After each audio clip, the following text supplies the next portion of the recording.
नमस्कार। आज हम आपको कॉटन मास्क के इफिशिएंसी के बारे में जानकारी देंगे। जो रिसर्च हमने विस्कोजिटी के अंतर्गत किया है उसके अनुसार कितने लेयर के कॉटन के कपड़े के मास्क से हम कोरोना वायरस से बच सकते हैं।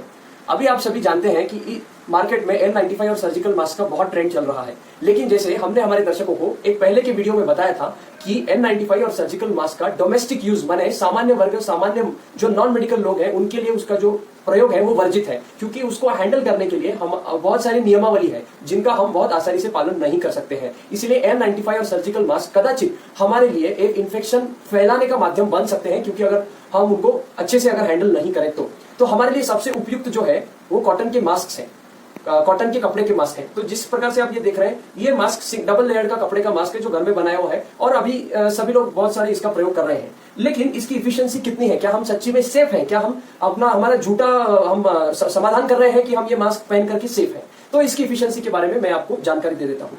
मैथमेटिकल यानी गणित के प्रूफ के अनुसार हमने प्रोबेबिलिटी का इस्तेमाल किया और जो अभी ऑलरेडी रिसर्च पेपर्स जिनके जो शोध के जो पब्लिश किए हुए पेपर्स हैं, आर्टिकल्स हैं जो अभी मार्केट में या फिर जो इंस्टीट्यूट्स ने रिलीज किए हुए हैं, उसके आधार पे हमने इस चीज को कैलकुलेट किया है। तो आपको मैं बता दूं कि सर्जिकल मास्क ये कपड़े के सिंगल लेयर मास्क से 3 गुना ज्यादा बेहतर है और N95 मास्क ये सर्जिकल मास्क से 2 गुना बेहतर है। इस हिसाब से ट्रांजिटिविटी के और प्रोबेबिलिटी के नियमानुसार मैथमेटिक्स के कि जो N95 मास्क है वो सिंगल लेयर कपड़े के मास्क से 6 गुना ज्यादा बेहतर है। और जैसे कि नाम में ही बताया गया है N95 माने 95% इफेक्टिविटी, सेफ्टी, फिल्ट्रेशन रेट उसका है, परंतु हमारे लिए उसका उपयोग वर्जित है। तो अब हमने क्या करना चाहिए ज्यादा से ज्यादा सेफ रहने के लिए? तो ये सब पोर साइज माने इसमें जो छेद है छोटा सा उसमें से कितना, तो आपको पोर साइज बता दूं मैं कि कपड़े का सिंगल लेयर का जो मास्क है उससे उसका जो पोर साइज है वो करीब करीब 100 माइक्रोमीटर है और वायरस का साइज है 0.1 माइक्रोमीटर। मतलब इस कॉटन के मास्क के एक छोटे से छेद में से 1000 वायरस के पार्टिकल्स जा सकते हैं। तो अभी आप ही सोच लीजिए कि हमारे लिए कितना सेफ है। वैसे 2 लेयर कपड़े के मास्क का जो पोर साइज है वो करीब करीब 80 माइक्रोमीटर है, 4 लेयर का 20 माइक्रोमीटर है। इस प्रकार से हमने 10 to 12 लेयर को उसका इस्तेमाल हो इस बारे में हम कह रहे हैं, हमारा रिसर्च उसके बारे में बता रहा है। तो इसीलिए उसका पोर साइज बहुत कम हो जाता है। N95 मास्क का 0.1 to 0.3 माइक्रोमीटर है और वायरस का 0.1 माने हमारे पास 95% इफिशिएंसी मिलती है। सर्जिकल मास्क का पोर साइज 80 to 500 माइक्रोमीटर है जो हमारे लिए सेफ नहीं है।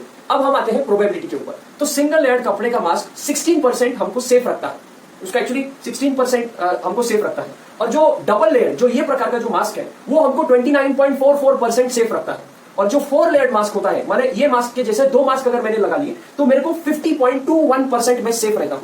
और मैंने अगर 8 लेयर का मास्क लगाया माने ऐसे 4 मास्क मैंने एक साथ लगाए तो वो मेरे को करीब करीब 75.21% सेफ रखता है। हम इस निष्कर्ष पे आए कि जैसे जनरल पॉपुलेशन में वायरस का जो स्ट्रेन होता है तो वो इतना पावरफुल नहीं होता है, इसीलिए हम 12 लेयर का मास्क जिससे हमको 87.66% प्रोटेक्शन मिलता है तो उसका हम यूज करें। और हमको बहुत ही ज्यादा प्रोटेक्शन चाहिए तो 12 लेयर के जो 2 मास्क है जिससे हम 24 लेयर मास्क बना सकते हैं उससे हमको 98% प्रोटेक्शन रेट मिलता है जो N95 से भी ज्यादा है। लेकिन हम इन मास्क का यूज या प्रयोग हॉस्पिटल में क्यों नहीं कर सकते? क्योंकि हम इन मास्क को जब लगाते हैं तो ऊपर और नीचे इसके जगह होती है जिसमें से वायरस आ सकता है, क्योंकि हॉस्पिटल में जो लोग काम करते हैं डॉक्टर्स, नर्सेस, स्टाफ, तो वो पेशेंट के बहुत क्लोज कॉन्टेक्ट में नजदीकी में रहते हैं और उनको इन्फेक्शन होने के चांस बहुत ज्यादा है। लेकिन हमारे लिए 10 से 12 लेयर का या 14 लेयर का मास्क सबसे उत्तम है और इसमें बिल्कुल घुटन नहीं होती है। इसका हमने अनेकों बार प्रयोग किया है, मैं स्वयं इसका प्रयोग करता हूं और हमने इसका प्रूफ भी किया हुआ है जो हमारे फेसबुक, ट्विटर और ऑफिशियल साइट्स पे, इंस्टाग्राम पे उपलब्ध है। आप किसी को भी अगर इसके बारे में जानकारी चाहिए तो आप हमारे व्हाट्सएप नंबर पे हमसे संपर्क कर सकते हैं जो हमने इस वीडियो के डिस्क्रिप्शन में दिया हुआ है।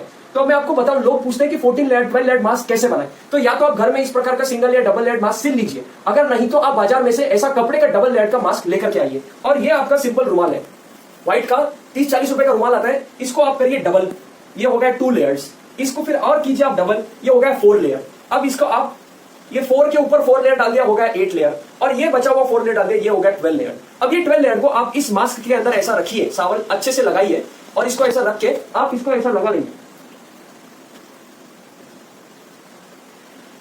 तो ये हो गया हमारा 14 लेयर का मास्क, 14 लेयर का मास्क जो सबसे उत्तम है। अच्छा, किसी के पास ये उपलब्ध नहीं है तो आप अपनी लंबी वाली या बड़ी वाली व्हाइट रुमाल लीजिए, उसको आप डायगोनली फोल्ड करिए और इस प्रकार से रखिए और ये जो 12 लेयर का हमने बनाया इसको यहाँ पे बीच में रखिए जहां आपका नाक होने वाला है। इस प्रकार से आप सब देख सकते हैं और इसको इस तरीके से नॉर्मल रुमाल की जैसा पीछे बांध लीजिए। लेकिन तकलीफ क्या है कि इसको हम बार बार एडजस्ट करते हैं, थोड़ा सा ये अनकंफर्टेबल होता है, तो आप क्या कर सकते हैं, इसको यहाँ पे पिन अप कर सकते हैं या आप इसको स्टेपलर मार सकते हैं।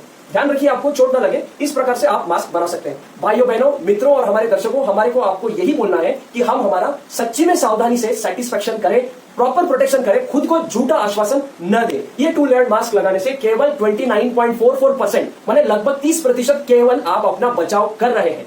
कृपया ये सिंपल से प्रयोग का उपयोग करिए और अपने को स्वयं को बहुत अच्छी तरीके से और प्रबल तरीके से सेफ रखिए। इसमें हमारा कोई निजी स्वार्थ नहीं है। जनहित में बी स्क्वायर जीटी सोलापुर से जारी। धन्यवाद।